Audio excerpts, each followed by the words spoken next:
Hello everyone. Good morning everyone. Welcome to all of you.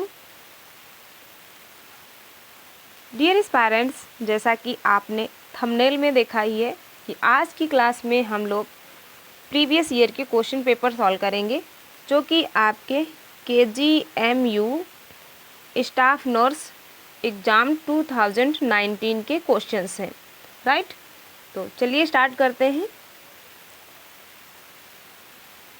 So dear aspirants, हम लोग आ चुके हैं अपने क्वेश्चन पर और सभी हमारे प्यारे प्यारे नर्स एंड डॉक्टर्स से हम्बल रिक्वेस्ट है, जो लोग भी इस वीडियो को देख रहे हैं सभी लोग चैनल को सब्सक्राइब कर लें, लाइक एंड शेयर कर दीजिए और अपना नोटबुक और पेन लेकर ज़रूर बैठें और क्वेश्चंस की प्रैक्टिस लगातार करते रहें।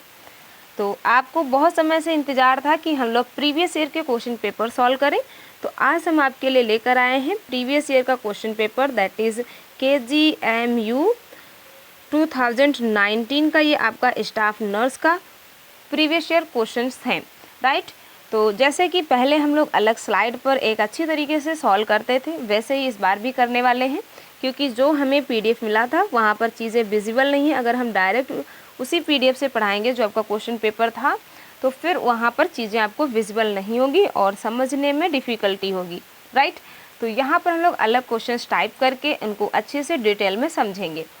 तो बिल्कुल भी आपको डाउट नहीं करना है। अगर आप भी जाएंगे KGMU की ऑफिशियल वेबसाइट पर, तो वहाँ से आप भी जो है क्वेश्चन पेपर को डाउनलोड कर सकेंगे 2091, राइट। लेकिन वहाँ पर आपको क्या है प्रॉब्लम होगा, आप एक्सप्लेन नहीं कर पाएंगे, सारी चीज़ों को समझ नहीं पाएंगे, इसलिए आप यहाँ पर पूरे ध्यान के साथ सारे क्वेश्चंस को सॉल्व करें, राइट।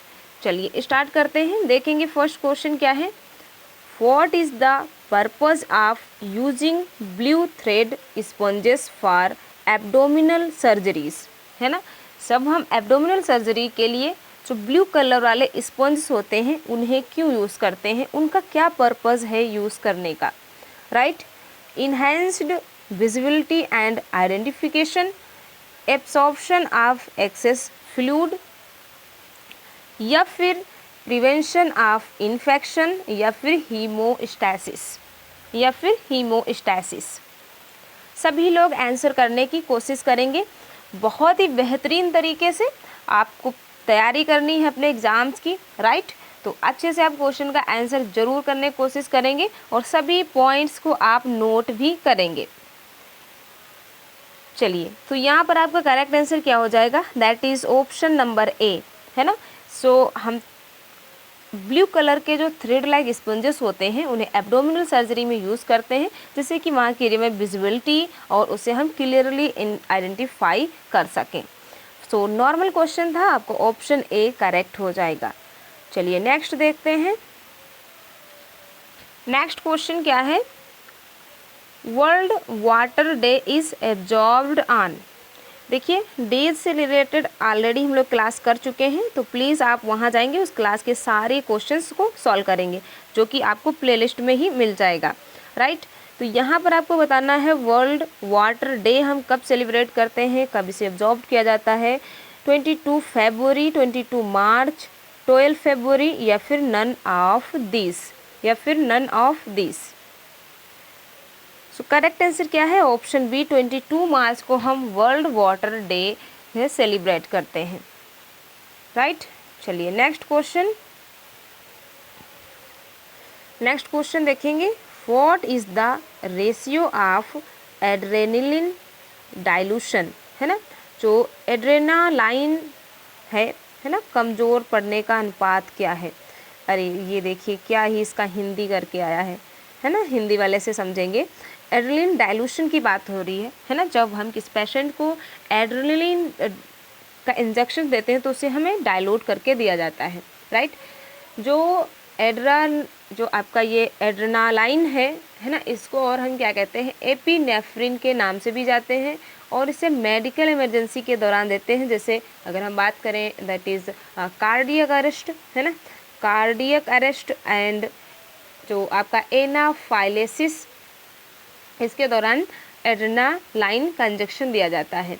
तो इसमें 1 मिलीग्राम एड्रेनलिन में हम 1000 1000 मिलीलीटर क्या करते हैं, सोल्यूशन में इसको डाइल्यूट करते हैं। ठीक है, सो यहाँ पर आपका करेक्ट आंसर क्या हो जाएगा, ऑप्शन बी। ये ऑप्शन कर लेंगे यहाँ पर ए, बी, सी और डी। सो यहाँ पर आपका करेक्ट आंसर क्या होने जा रहा है, that is option B, 1:1000 in 1 ml। ठीक है, चलिए नेक्स्ट क्वेश्चन देखते हैं। चलिए नेक्स्ट क्वेश्चन देख लेते हैं। Next, what is the site for the apical pulse. जो एपिकल पल्स है ना, इसका साइट क्या है, carotid artery, radial artery, brachial artery या fifth intercostal space at the mid clavicular line. तो जो हमारा एपिकल पल्स है ना, ये हार्ट के एपेक्स पर प्रेजेंट होता है और ये हार्ट बीट को रिप्रेजेंट करता है। ठीक है, तो ये कहाँ प्रेजेंट होगा, fifth intercostal space at the mid clavicular line. Right, so correct answer option D, option D is correct. चलिए नेक्स्ट क्वेश्चन देखते हैं। Next question, why is the apical pulse measured instead of the carotid pulse due to the condition, increased accuracy, improved patient comfort, carotid pulse is difficult to palpate, shock condition। बताइए, तो हमारी जो apical pulse है ना, apical pulse की जो किस स्थिति में जो कैरोटिड पल्स के बजाय हम एपिकल पल्स को मेज़र करते हैं, किस परिस्थिति में या किस प्रॉब्लम्स में हम क्या करते हैं, कैरोटिड पल्स को मेज़र ना करके क्या करते हैं, एपिकल पल्स को मेज़र करते हैं। तो अभी हमने एपिकल पल्स की आपको बात की कि जो हमारा हार्ट है, हार्ट का जो एपेक्स पार्ट होता है, यहाँ पर हमारी जो एपिकल पल्स प्रेजेंट होती है और ये हमारे हार्ट बीट को रिप्रेजेंट करती है। ठीक है, तो हम शॉक की कंडीशन में क्या करते हैं, कैरोटिड पल्स के बजाय हम एपिकल पल्स को मेजर करते हैं। राइट, सो करेक्ट आंसर क्या होगा, ऑप्शन डी, शॉक कंडीशन में। चलिए नेक्स्ट देखते हैं।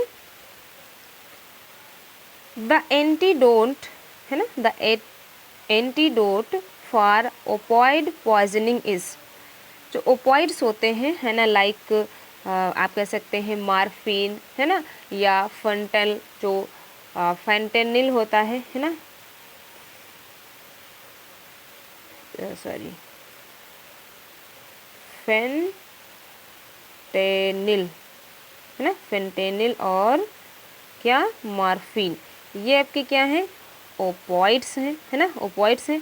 तो अगर इन्हें यूज़ कर लिया है ना, तो फिर इसका एंटीडोट क्या होगा, इसको कम करने के लिए हम क्या देंगे पेशेंट को, इसका एंटीडोट आपको बताना है, एट्रोपिन है, एपिनेफ्रिन है, नॉलक्सोन है या फिर डाइज़ेपम है।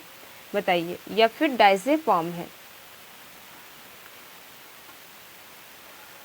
सो ओपॉइड्स का एंटीडोट क्या होता है, दैट इज़ नॉलक्सोन। जो नॉलक्सोन है ये क्या है, ये जो मार्फिन को या ओपॉइड्स को बाइंड करने वाले हमारे ब्रेन में जो रिसेप्टर्स होते हैं, उनसे जाकर ये नॉलक्सोन बाइंड कर लेता है और वहाँ पर जो ये ओपॉइड्स हैं लाइक मार्फिन और फेंटेनिल, ये बाइंड नहीं कर पाते हैं और जिससे क्या होता है, हमारी कंडीशन नॉर्मल हो जाती है ना।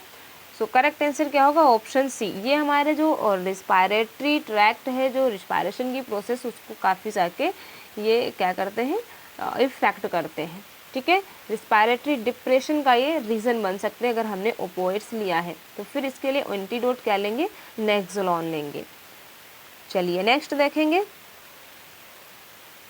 Jewellery is removed before surgery to prevent.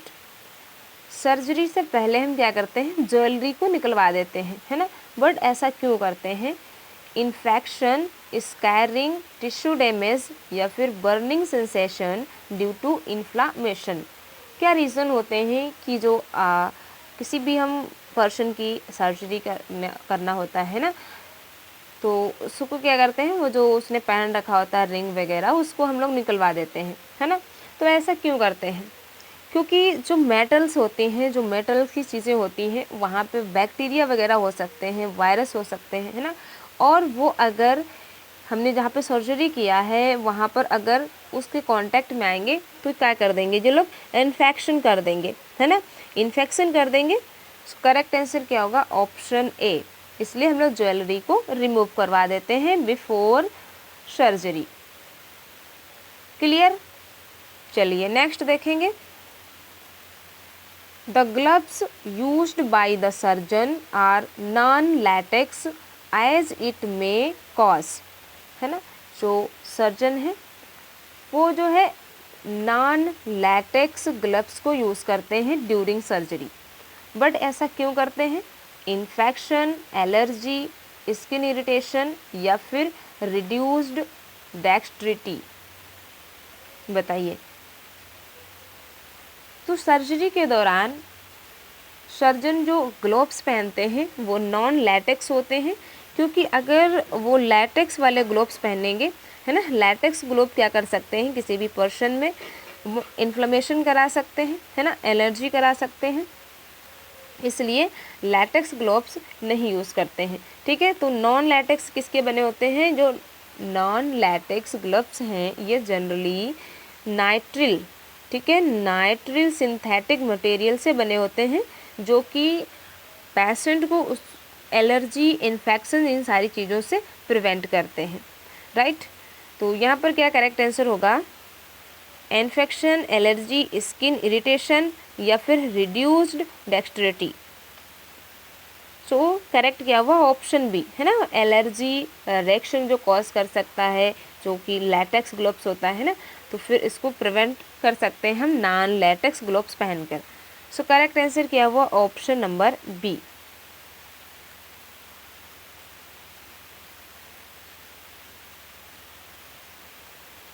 चलिए next question. With an inverted T wave and prominent U wave, what does a potassium level of 2.2 MEq per liter indicate, है ना। जो पोटेशियम लेवल है कितना? 2.2 MEq पर L, है ना, पर लीटर। ये क्या इंडिकेट करता है? हाइपोकैल्केमिया, हाइपरकैल्केमिया, नॉर्मल पोटेशियम लेवल या फिर ECG आर्टिफैक्ट, या फिर ECG आर्टिफैक्ट, बताइए। तो अगर कभी भी ब्लड में जो है कैल्शियम लेवल की कभी भी ब्लड में अगर पोटेशियम लेवल की कमी हो जाती है, ठीक है, पोटेशियम लेवल की कमी हो जाती है, तो क्या होता है फिर जब ECG हम करेंगे तो जो वेव्स आएंगी हमारी, है ना, PQRST जो वेव्स होती हैं, इनमें ये कैसी होती? इन्वर्टेड टी वेव जो है ये इन्वर्टेड हो जाती है ना, और टी वेव इन्वर्टर के जो हमारी प्रोमिनेंट यू वेव है वो भी इफेक्टेड होती है ना, वो यू शेप्ड की दिखने लगती है। तो फिर ऐसा कब होता है? जब हमारे बॉडी में पोटेशियम इलेक्ट्रोलाइट्स की डिफिशियंसी हो जाती है। सो करेक्ट आंसर क्या हुआ? Option A, hypokalaemia. Option A is correct, hypokalaemia. चलिए नेक्स्ट देखते हैं। In which colour bag is the needle through, है ना, किस कलर के बैग में हम निडल को थ्रू आउट करते हैं? Red bag, blue bag, yellow bag या फिर वाइट बैग, या फिर वाइट बैग। इम्पॉर्टेंट क्वेश्चन है, बैग के कलर से रिलेटेड कई बार क्वेश्चन पूछे जाते हैं। सो यहाँ पर आपका करेक्ट आंसर क्या हो जाएगा? That is option number D. White colour के बैग में हम जो तेज़ धार वाले इंस्ट्रूमेंट वगैरह होते हैं, जैसे नीडल्स हो गया और ब्लेड हो गया, है ना, ब्लेड नाइफ जो होती है, सारी चीज़ें, तो इनको हम वाइट बैग में डिस्चार्ज करते हैं। सो करेक्ट आंसर क्या है? Option D. चलिए नेक्स्ट क्वेश्चन देख लेंगे। 2 pints of fluid is prescribed at 125 ml per hour. How long does it take to complete the liquid, है ना। 2 पिंट जो आपका लिक्विड है 125 मिलीलीटर पर घंटे निर्धारित किया गया है, तो ये कितने समय में कम्प्लीटली जो है डिज़ोल्व हो जाएगा, कंप्लीट इसका इन्फ्यूज़न हो जाएगा। बताइए, तो यदि हम इसको 125 ml पर आवर की दर से 2 पेंट्स है ना लिक्विड देने के लिए निर्धारित करें तो लगभग इसका 8 आवर्स लग जाता है। ठीक है, इसके कंप्लीट इन्फ्यूज़न में 8 आवर्स लग जाता है। So correct answer option C. Next question देखेंगे, ampicillin prescribed by the health care professional HCP is 150 mcg and tablets are available in 0.1 milligram, है ना। टेबलेट में इम्पिसिलिन कितना है 0.1 milligram. How many tablets should be given to the patient. तो आप बताइए उस पेशेंट को आप कितना टेबलेट देंगे, बताइए। देखिए, अगर हम बात करें एम्पिसिलिन डोज की, है ना, तो एम्पिसिलिन का उसका डोज कितने का है 150 mcg है, राइट। अगर हम एक टेबलेट को अगर हम इसे मिलीग्राम में चेंज करें तो क्या करेंगे, ये आपका 150 था तो 150 डिवाइडेड बाई 1000 करेंगे इसको, है ना, मिली में चेंज करने के लिए। तो हमारे पास कितना आ जाएगा 0.150, राइट। तो एक डोज कितना, अगर मिली में बात करें तो कितना हुआ 0.15, राइट। उसके बाद क्योंकि यहाँ पर एक टेबलेट में एक इम्पिसिलिन में 0.1 मिलीग्राम जो है इम्पिसिलिन प्रेजेंट है, ठीक है, एक टेबलेट में। तो अब हम क्या करेंगे, देखिए 0.15 को हम इसका 1 से डिवाइड कर देंगे तो हमें जो इसका डोज निकल कर आ जाएगा, है ना, कितना हमें टेबलेट्स देना है। तो 1 पॉइंट से डिवाइड करेंगे तो हमारे पास कितना आ जाएगा 1.5, ठीक है, 1.5 टेबलेट आ जाएगा, राइट। सो अब आप बताएंगे यहाँ पर आपका करेक्ट आंसर क्या हो जाएगा।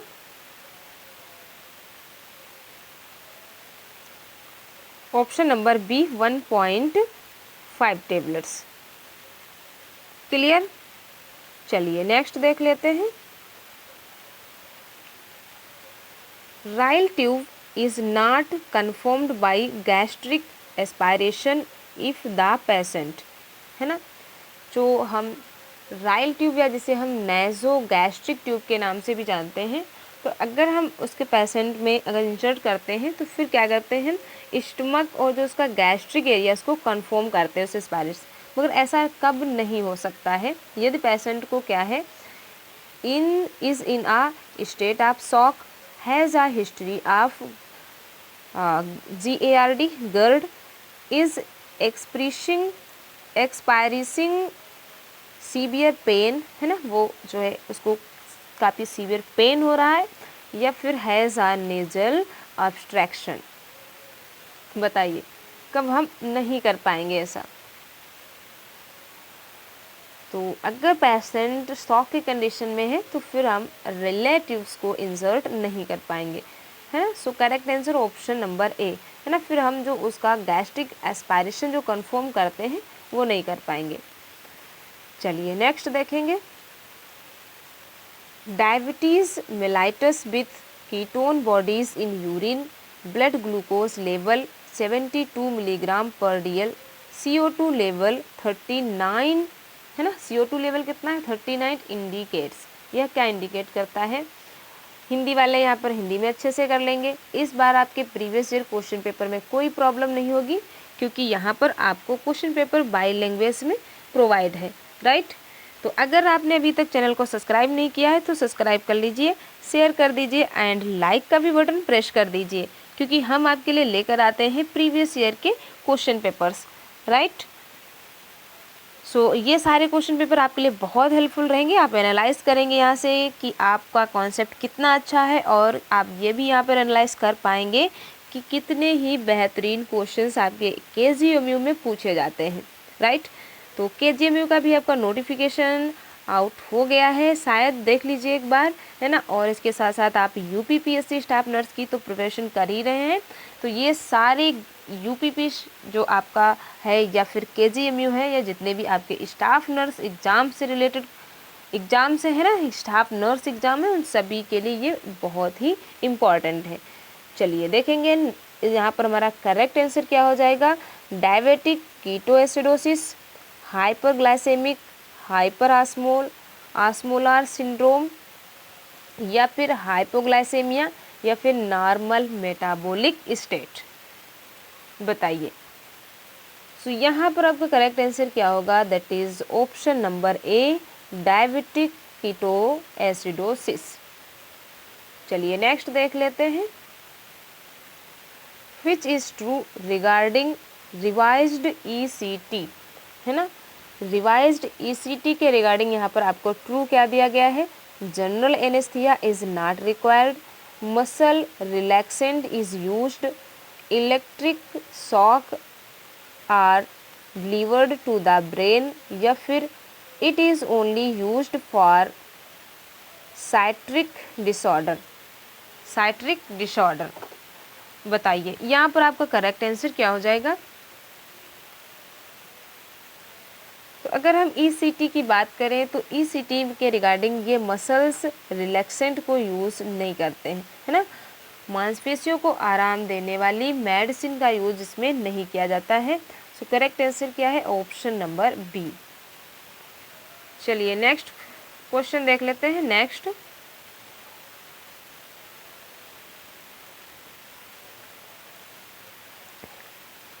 जो आपके ये नेक्स्ट के क्वेश्चन हैं इन्हें मैं अलग से इंक्लूड किया है। आपके प्रीवियस के क्वेश्चन केवल 15 थे यहाँ पर, उसके नेक्स्ट के क्वेश्चन नंबर 16 हम लोग नेक्स्ट वीडियो में करेंगे, right.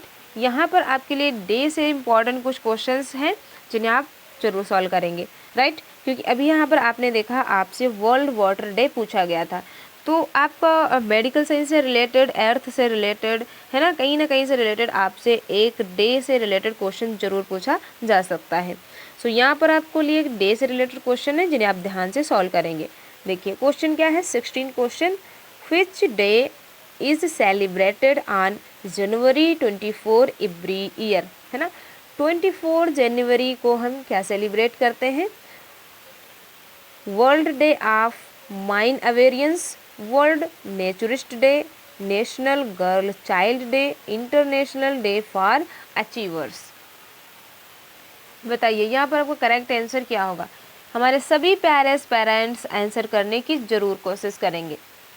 So correct answer option C, national girl child day हम सेलिब्रेट करते हैं 24 जनवरी को, राइट, 24 जनवरी को। चलिए नेक्स्ट देख लेते हैं। नेक्स्ट क्वेश्चन क्या है? World milk day is celebrated on, world milk day कब सेलिब्रेट करते हैं? 1 जून, 3 जून, 5 जून, या फिर नन ऑफ दिस? बताइए। So correct answer option A, 1 June को हम वर्ल्ड मिल्क डे सेलिब्रेट करते हैं, right. Next, world brain tumour day is absorbed on, world brain tumour day कब हम एब्जॉर्ब करते हैं? सभी के सभी जो ये हमने डेज आज के लिए दिए हैं ये सारे इंपॉर्टेंट्स हैं, राइट। बताइए 7 जून, 8 जून, 9 जून, या फिर 10 जून, या फिर 10 जून?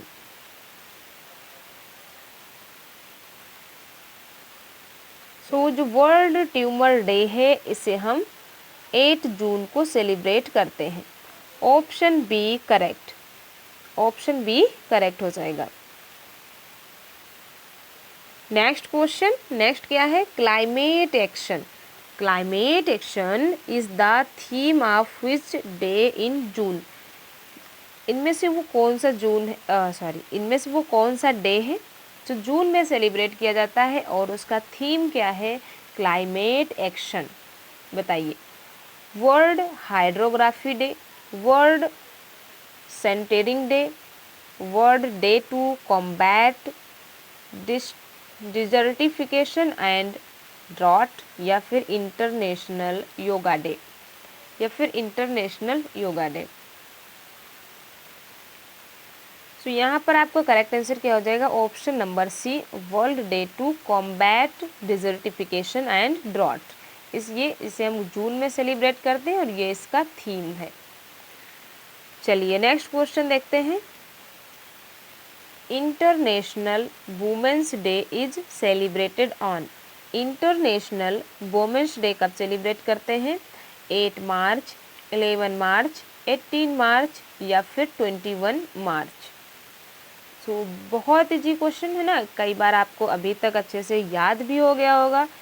हम वुमेंस डे कब सेलिब्रेट करते हैं? इंटरनेशनल वुमेन डे की बात करें तो इसे हम 8 मार्च को सेलिब्रेट करते हैं।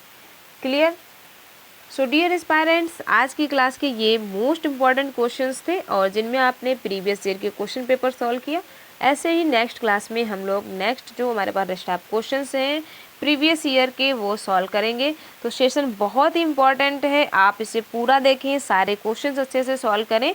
मिलते हैं नेक्स्ट क्लास में और नेक्स्ट प्रीवियस ईयर के क्वेश्चन पेपर सॉल्व करेंगे जो कि आपके KGMU स्टाफ नर्स एग्जाम 2021 से हैं, राइट।